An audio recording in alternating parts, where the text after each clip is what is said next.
Some believe that Sea of Thieves is dying. Some believe that Sea of Thieves has already died. No one is playing Sea of Thieves anymore. But is that actually true? Well, no, of course not. People are just dumb.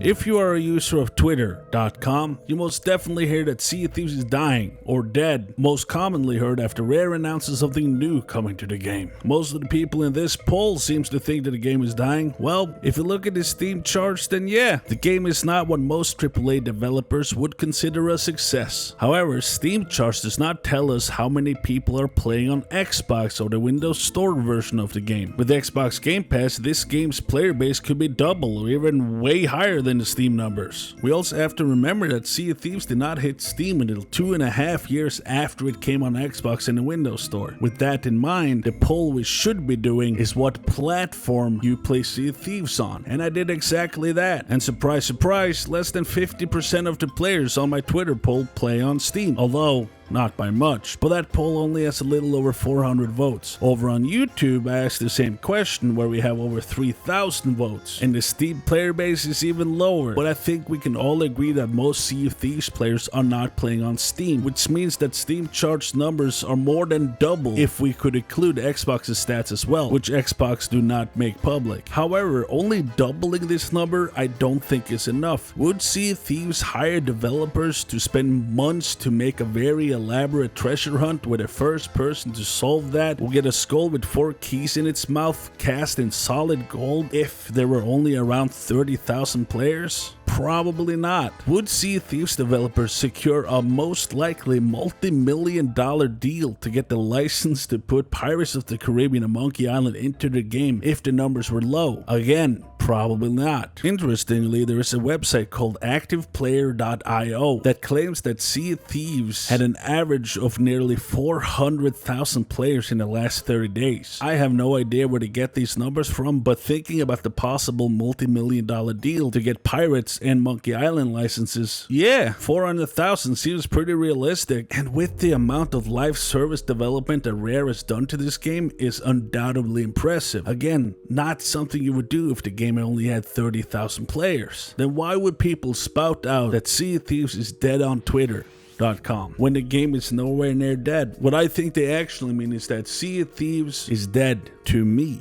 Now, some of you might already had this realization already, but for some people out there, specifically the loud group on Twitter.com, I am possibly gonna blow your mind right now. Sea of Thieves is not a competitive game. Sea of Thieves is casual, followed with a capital A and an F. Rare has the numbers to look at, and when you change your argument from viewing Sea of Thieves as a hardcore competitive game to Sea of Thieves the casual pirate simulator, things will start to make a lot more sense. For example, why did they remove the competitive game mode Arena? Well, do you remember how long the wait times in the lobbies were before an actual match started? No one was playing it, or not enough people were playing it, at least not enough to fill up 3 or 5 galleons without waiting for half an hour. Pretty clear to us that majority of our players love to spend their time in adventure, and that comes across in the kind of data and the time spent in Arena itself. It's about 2% of our overall play time is spent in Arena, with the rest being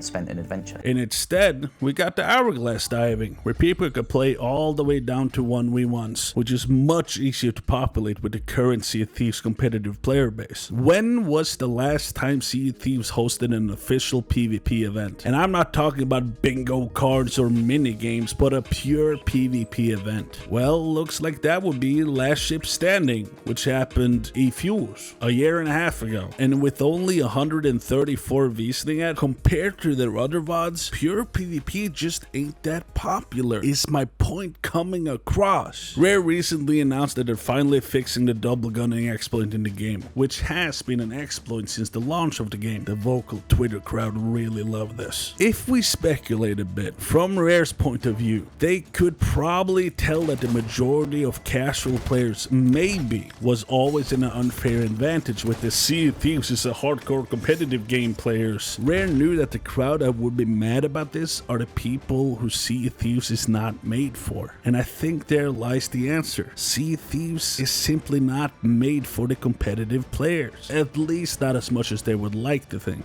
But on one hand, I can sort of understand their frustration. Sea of Thieves is a unique game. There is no other game like this, which means there is not another game out there for them to jump over to. Maybe it's a case of them being in denial, but there is hope. Sea of Thieves might not be the only open world AAA pirate sim on the market. Maybe Skull and Bones can fill their void.